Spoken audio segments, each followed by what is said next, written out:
But David Long actually has some play to the matchup, and he could maybe sneak this game one out from under Jonathan Castagna if he has a good enough draw. Yeah, and on the play, you'll see things like his 4 thought seizes or his 2 duresses actually possibly being a significant factor in the game. Right, and here Jonathan Castagna doesn't start off here with a Chancellor of the Annex reveal, so turn 1 from David Long is potentially unfettered. Now, if he has Mox Diamond or something, he could have a pretty explosive sequence of turns, but just a Dark Depths and a pass, you know what that means. Well, it means that Castagna can start doing his thing. He'll start with an Unmask. Now, here's the coolest thing about Unmask. Jonathan Castagna actually could potentially target himself with said Unmask to put a creature into the graveyard, but it looks like he's going to go Unmask to make sure the coast is clear from David Long, takes a Hymn to Torok, fetches up. He's going to Dark Ritual. Does he just have it all? Sure looks like Holy moly. Entomb. We're going to be watching both matches this round. Yeah, no kidding. And if you pitch Animate Dead to Unmask, you got to figure there's another Reanimate spell happening here. Yeah, and this is just going to be a turn 1 Unmask plus Sire of Insanity, and that's going to equal David Long losing his entire hand. Well, tell you what, this one's looking pretty bad for David Long. I grabbed a pen to write David's hand down. Oh, no worries. That is no longer necessary. Now, I will say this. The -1 power on the Sire of Insanity means that David Long has about 4 turns here before he dies. What he can do is he can draw exactly Vampire Hexmage and Dark Depths, but he has to draw them in the opposite order. He has to draw Urborg into Vampire Hexmage to make a 20-20. If he does that, he might have a shot.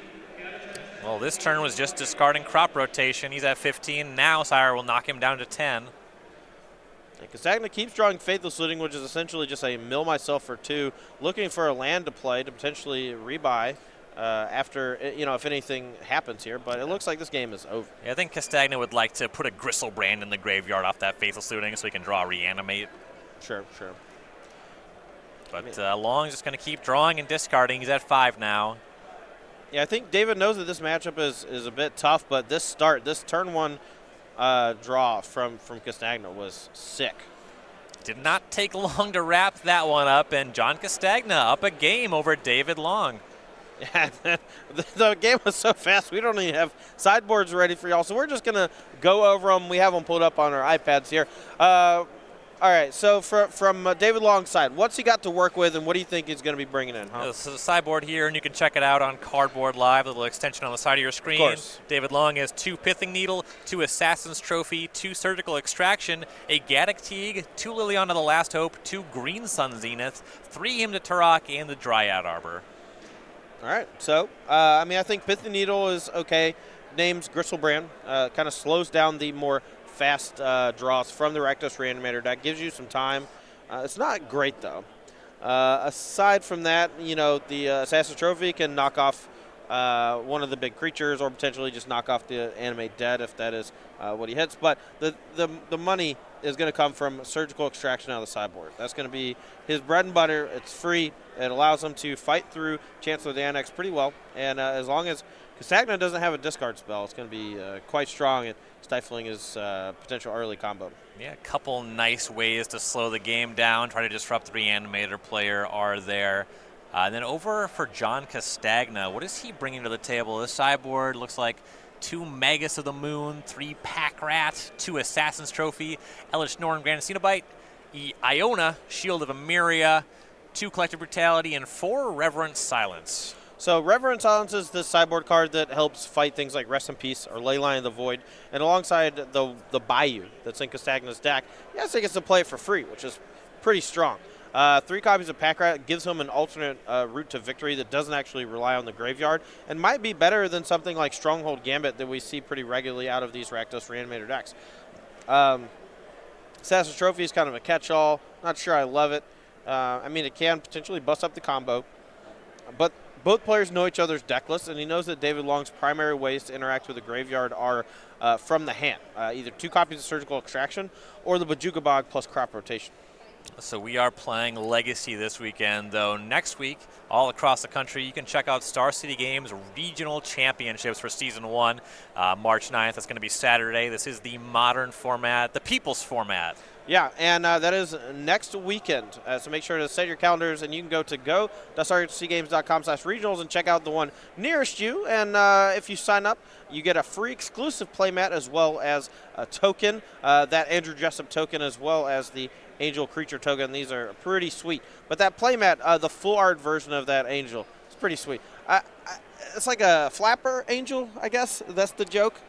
She's got the Great Gatsby thing going on. Yeah, it's like Great Gatsby, and it's got an Icarus thing. You check out some great prizes for that weekend. Yeah, this is the playmat. First 200 register get that, but then if you come out and play, you win the tournament, $1,200 in your pocket, 20 SCG points. You're invited to the Invitational at SCGCon Summer. That's coming up in June.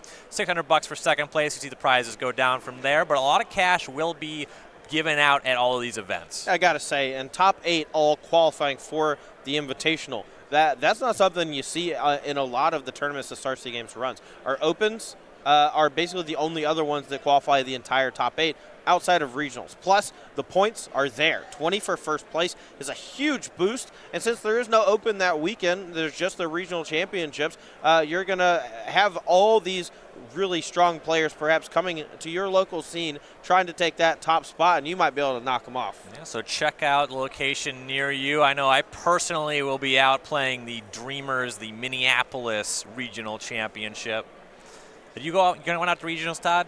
I might. We go to Raleigh-Durham. Atomic Empire is a pretty awesome place. They have a really great staff and a very, very nice store, and it's pretty close. So I've talked to Ross. We may end up going on Friday, but I haven't decided yet. I might take the weekend at home after traveling here to Syracuse in 10 hours of snowy weather and just a super long weekend. It might be nice to have a weekend off, Yeah.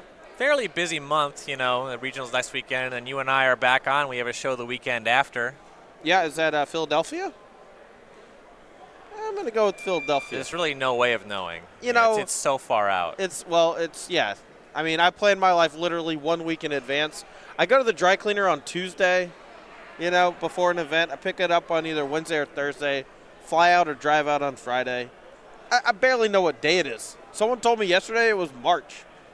Like, what? Yeah. Already? When did that happen? In this economy? Yeah, it will be in Philadelphia in 2 weeks. And in 3 weeks, I'm actually playing the Team Open in Cincinnati. I'm actually playing the Team Open in Cincinnati, too. You know what, Ryan? Next Team Open, I would like to play with you, if you would have me. That would be a delight. I want you to be able to run back, try to get the back-to-back with Liz Lynn and your buddy Jacob. And I'm actually going to be playing with a few of my friends, the Nuki Bros. Give a shout-out to them, Tim and Adam Newkirk, a couple of my friends from out in the Midwest. All right, right on. Well, I hope that both of our teams can do well next weekend. Hopefully we can avoid each other. I hope that I do well. Until we demolish you in the final. All right, well, Thoughtseize here from David Long. We got a pretty solid hand from Castagna. Now, if David Long actually has a surgical extraction here, you might actually see him strip that Gristlebrand and then just knock them all out of the deck immediately. That leaves him a little vulnerable to a future top-decked Entomb, but with the Faithless Looting in hand, it's going to be pretty hard with just that and no red source to be able to find one of those big creatures. So a really tough turn here for David, especially if he has a surgical extraction. Yeah, so the 6-card hand for Castagna was Gristlebrand, Exhume, Faithless Looting, Reanimate, Thoughtseize, Swamp. Faithless Looting is the take for David Long. Yeah, but the dual nature of Thoughtseize means that Castagna can actually Thoughtseize himself this turn, putting that Gristlebrand into the graveyard, and then potentially on a future turn casting that Reanimate or perhaps just the Exhume. Yeah, that's where he's going to start. Thoughtseize myself. Yeah, and he does. I mean, he can't really play around Surgical with his hand. And the effect on Thoughtseize is target player reveals their hand, so Long gets to see what he drew. It was another Gristlebrand. One of those is going to hit the bin here. Yeah, and but Surgical takes away yet another card if David has one of those 2 copies. But unlike most of those fair blue decks, he doesn't have a bunch of Ponders and Preordains to dig for him, so he's going to need to find it naturally or just combo really quickly. Can be tough to find. Let's see what he has. He's just starting this turn with that Bayou he played on turn 1. There are some ways for the deck to go off. It is a Mox Diamond deck. You do largely rely on getting 2 lands or a specific land plus Vampire Hexmage. Those are the boxes he's trying to check. Yeah, but here, David Long's just going to have to take that Reanimate and hope that it's good enough. Because if Castagna draws a land, he's going to be able to cast Exhume and get back that Gristlebrand.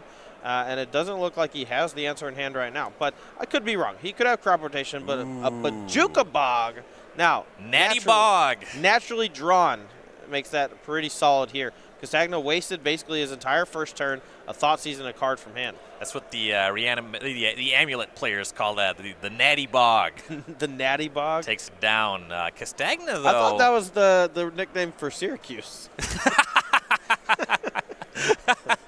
Dude, that's what happens when you build your city on top of a bog. You're just going to have sinkholes. It's fine, but it's just going to happen. Now, unfortunately for David Long, Castagna actually drew the best possible draw in his deck. He drew Entomb. Now, what this means is that end of turn, he can cast Entomb and go get any of his large creatures and then untap it. If he peels a mana source, whether it's a Dark Ritual, a Lotus Petal, or a land, he can use that Exhume to return it to the battlefield. David Long's going to need something here. Yeah, well, the play for turn, Sylvan's Scrying for Thespian Sage. Here's Pithing Needle. I think Gristlebrand's a likely name, but I don't know how good it's going to be here. We're going to get confirmation for that for you in just a second. Yeah, find out exactly what it was. And Castagna, here is that Entomb. The name on Needle was Gristlebrand. I don't think I've ever seen Castagna not find Sire of Insanity. We've covered him a couple times, and that is the creature that he grabs. Yeah, I mean, it's a good one, but I think in this spot I would be a little more inclined to get something like Tidespout Tyrant, since that can effectively knock off that Dark Depths combo, taking care of that 2020 permanently. But if Castagna draws a land, he wants that huge immediate impact, doesn't want to give David Long the chance to draw out of it. And if Castagna just doesn't draw another castable spell over the next few turns, the Tidespout Tyrant doesn't do anything. Looks like Castagna just drew another Entomb. The first one was great. This one not looking so good. Yeah, and here if David Long actually has the ability to make 2020, this game is over, because Castagna doesn't have a land. He doesn't really have much to do. So Mox Diamond discarding Bayou. Another Thoughtseize for Long. Castagna's going to respond with that Entomb, though Long is looking for that Exhume. Yeah, and he's going to be able to strip it from him here. And David Long's last card, if it's exactly Dark Depths, he can make a 2020 here and be mostly in the clear. If it's not Dark Depths, he's given Castagna a couple more draws to get out of it. And there it is. There's the Dark Depths. He's got a 2020, and I don't think Castagna has an out. Yeah, it's rough, right? So he finds Tidespout Tyrant this time, but there's no one card that can put that on the table and cast a spell. His hand is just Gristlebrand here.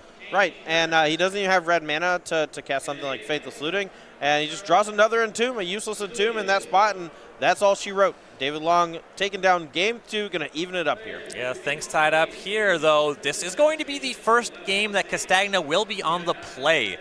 We saw some pretty significant discard spells from Long there. That stuff is not so good on the draw. This Rakdos Reanimator deck is really built to try to turn one as often as possible. Right, with things like Dark Ritual, you can go off pretty easily on turn 1, but obviously those draws are not super common. I would say that maybe 1 out of every 3 or 4 games you can turn one a large monster. It really just depends on whether or not it's the right large monster. But after sideboard, it's fine. Now, the real trick is that David Long is playing a combo deck that does not have Force of Will and does not have any Leyline of the Voids, just has those 2 copies of Surgical Extraction that he can play on turn 0. So there's a chance that David Long just dies before casting a spell, or effectively loses the game before casting a single spell. In particular, one thing that you like about the Force of Will decks that also have Surgical Extraction is if you have both, that is a big ask. However, if you have both, you can fight through a Chancellor of the Annex. Right. Only counters one of those spells. He only has those 2 Surgicals. He'll have to draw both if he wants to fight through that. Yeah, actually, I believe I was playing against Joe Lissette playing a Sultai deck a while back, and I had turn 1 revealed Chancellor of the Annex and a turn 1 combo, and he had Forcible and Surgical Extraction to get me. It was pretty disheartening. But David Long here with just those 2 copies of Surgical. We'll see if he can have them in his opener. So we're watching some of the oldest cards in Magic history, though there is a new set on the horizon. War of the Spark is coming out. And if you want to check out the SCG pre-release exclusive playmat, you can come check out this one for War of the Spark. Check out with your local game store, see if they are signed up to get the Creature Collection playmats. Get them enrolled if you're interested in picking up this one. It's not the official name, but I like to call this one the Ghost Meowsel. Okay. Now, Kaya did send him to exile, and I believe that the dog is supposed to be portraying, Kaya to an extent. But this is a pretty sweet playmat. But yeah, it's one of my faves. Yeah, this one is really nice. It's kind of reminiscent, for me. Obviously, they're all some animal, but it reminds me of Tassipur. I expect it to be similarly popular. I think that might be the most popular creature collection to date. Yeah, I'm pretty sure I could dig a couple out of my closet, put them on eBay, and get $50 a piece. They were popular at the time, and now they're even more rare and still popular. One of the players out here this weekend actually brought a Deathrite Salmon playmat for us to sign. I haven't seen one of those in a minute. Yeah. I mean, now that it's banned in all the formats except Vintage, it's probably a little less desirable. Right. But David Long looks like he kept his. He was on a tanker there. Decides to keep Jonathan Castagna here on a mold 6. Let's see if his 6 is keepable. In Rakdos Reanimator, it's a deck that it has to mulligan a fair amount, right? You need some pretty specific elements. You have very little in the way of redraws, card advantage, card filtering spells. Really, it's kind of faithless looting is what you're looking at. So the deck mulligans some pretty specific stuff. It does have a fail rate associated with that. Once you get down to 5 cards, you can only do so much. Yeah, but it's one of those decks where it matters a lot less of the total number of cards you have and way more of what cards you have, which cards you have. Mm-hmm. And if you have a turn 1, Dark Ritual, Entomb, Exhume, that's only 3 cards, and the game's over. And this is a matchup where Castagna is very much green-lit. He's not expecting, there's going to be no force of will. Right. It's unlikely Long has a surgical extraction. So if he has his thing, he can just go. He thought about this hand a lot, and you see it's just Swamp Lotus Petals where he starts. Yeah, but if I'm not mistaken, he has an Entomb in hand, and with that Scry, he's trying to dig for one of those reanimation spells. And he has the requisite mana, and he has the Entomb. Now the question becomes, does David Long have an anti-graveyard card, and can Castagna draw one of those potent reanimation spells? Mm-hmm. Yeah, now, once we go through Long's turn, you might see a discard spell here. Just Green Source Go is troubling for Castagna, because that represents Bojuka Bog off a crop rotation. And that's Bayou. He's going to pass. He might have that. Yeah, and you're going to see here, Castagna's going to burn this Entomb. He's going to go get probably Gristlebrand, but he might get Sire of Insanity. Now, this is actually a spot where I would actually prefer Sire of Insanity because if you do stick it, then you're going to win, basically, no matter which one it is. But if David actually has Surgical Extraction, you'd much rather him Surgical the, one of your creature as opposed to 4 of your creature so that a future Faithless Looting is more likely to hit a creature. Yeah, definitely an interesting point. But he does go with Gristlebrand. It is obviously the more powerful of the two, and I never will fault someone for going for it. Now, if David doesn't have a crop rotation or a surgical extraction here, Castagna's going pretty fast, searching up a land. He's either got a Faithless Looting or he's got a 2-mana reanimation spell that he drew off the top. Let's see which one it is. Yeah, Bloodstained Mire to 19 for Badlands. That's 2 mana. That's Animate Dead. I mean, he's presenting the threat, and now David's going to have to be the one to answer. And his deck only has about 6 cards in the spot. It does not look like the face of a man who's got it. No. What are you targeting? I mean, let's get Animate Dead on the screen for a second because there's an insane amount of weird text on this card. And it's like it's an aura, but it enters the battlefield first, and then it targets something in the graveyard, kind of somewhere in the middle, and then if that resolves, then it becomes I don't know. So man. This is the only Reanimator spell that you can stifle because what it does, you cast it, it's an enchantment. Then it has a trigger. That trigger brings a creature from the graveyard onto the battlefield, enchanted by Animate Dead. Yeah, even though it's an aura, it doesn't say enchant creature aura. Right? It just says enchantment aura because it's one of the only cards that is an aura for something in the graveyard. So if it does get stifled, it sits on the battlefield. It's kind of weird. Yeah, and it enchants the card in the graveyard. Yeah, so it's very strange. The actual Oracle text for it is just bonkers. But David here, now I think he was more questioning if it's a target or not because he does have crop rotation. And now if Animate Dead's not a target, right, then the crop rotation can resolve getting the Bojuka Bog, exiling the Gristlebrand, and then before the Animate Dead resolves, he could actually cast Entomb again and then use the Animate Dead to target that. So he was just making sure that wasn't going to happen. Now, if Animate Dead there was Exhume, then that exact sequence could potentially help. Yeah, so there is crop rotation. Long's going to respond to that trigger. The Bajuka Bog's going to exile the cards in the graveyard. So yeah, I guess the current Animate Desert card has gone through several stages of errata. So you saw on the card there, I don't know if that's the Oracle text, but it said an enchant card in a graveyard, I guess is where it starts. So I suppose if it fizzles because that card's no longer in the graveyard? Is that where we're at?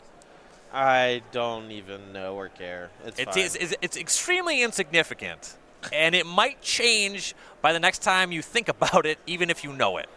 Yeah, also, there might just be a rules update that affects exactly Animate Dead only. And honestly, neither player has anything that makes it matter, but just for to make sure everything is free and clear, they're just conferring with the judges at the table to make sure they figure out exactly where it should go. But no Tarmogoyfs, no way to rebuy said enchantment, so it's mostly irrelevant, but I like to keep it clean. Mm-hmm. There's a basic forest for Long.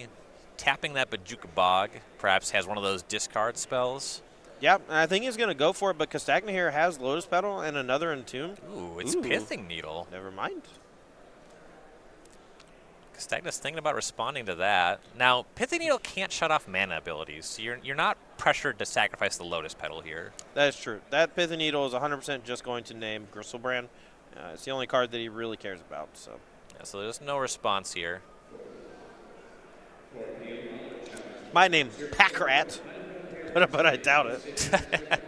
Yeah, saw that one coming out of the sideboard, though that's going to be way too slow to race Long's plan generally. The name was Gristlebrand. Now Castagna is going to crack the Lotus Petal and cast Entomb.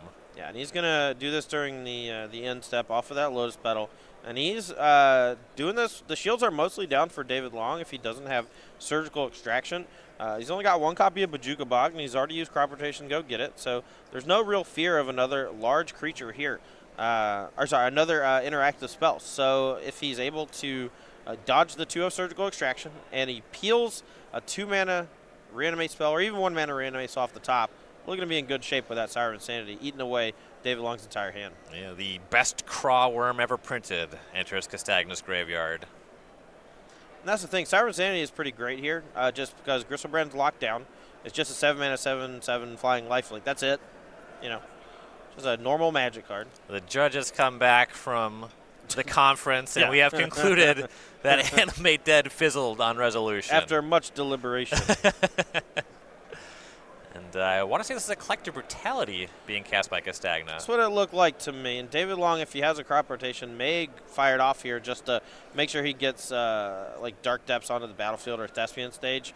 So, but Jonathan Castagna not wanting to discard a land in hand doesn't need to escalate at all. The Drain 2 is not particularly relevant at this moment. Yeah, in the deck, you plays this card mostly because it's a discard outlet, but yeah, he just wants to look at the hand, grab an instant or sorcery, and Long will respond with Surgical Extraction. Yeah, no more Sire of Insanity. Yeah, and he knows there is only one, so the deck's randomized, but David Long's going to actually take a peek through the deck real quick just to make sure he knows all the potential threats left in Castagna's deck. 3 copies of Gristlebrand, of course, a bunch of Chancellor of the Annex still, and then the Tidespout Tyrant is one he's got to worry about. And Long also sees that the hand for Castagna is just Verdant Catacombs. Yeah. And now this Collective Brutality is still on the stack, so if David Long doesn't have any more responses, it's probably going to be able to strip away a Crop Rotation. But if David has like 2 Crop Rotations, for example, there's very little incentive for him to just fire one off. But if that's his last instant in hand, he's pretty incentivized to just go ahead and play it, get half of his combo online, whichever half he's missing, or just one of 2 necessary for the future. Yeah, and notably, all the cards that are part of his combo cannot be hit by Collective Brutality looking at your hand. Right, if they're stuck in there, like if it's a Thespian stage or the Dark Depths itself. Even Vampire Hexmage here. So there's Crop Rotation sacrificing Forest. Dark Depths is the find. Now, I imagine we will see this Collective Brutality resolve. We'll get a look at David Long's hand. It is Swamp and 2 Vampire Hexmage. Well, hey, that's a combo. Hey, that looks like a 20-20 to me, and I'm pretty sure Jonathan Castagna has literally no outs. I believe this to be the case. I think he actually made a mistake. I think playing that land actually made him have 0 outs, whereas before he could draw into a blocker, and Faithless Looting into discard a blocker into Reanimate. So Long's going to play that Swamp. There's Vampire Hexmage. he just looked at Castagna's deck, so he knows everything that is potentially a draw for Castagna. Long, a very deliberate player, though, thinking about, is it better to do this now on your turn? He decides now. Here comes Merritt Lage. Jerry Thompson, 2020 in play. Yeah, and we don't get to see Merritt Lage attack too often, but there's going to take down the game and the match, sending David Long to the finals. And yet again, another matchup that I thought was pretty bad for him. Took down the Mono Red Prison deck in the top 8, and now defeating Rakdos Reanimator in the top 4. Whew, baby.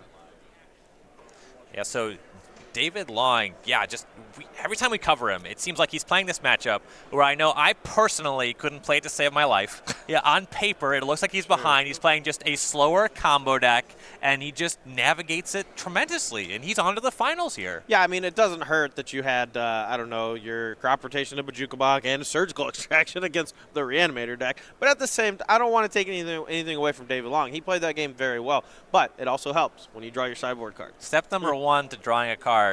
Put it in your deck. Yeah, Who did that? Who did that?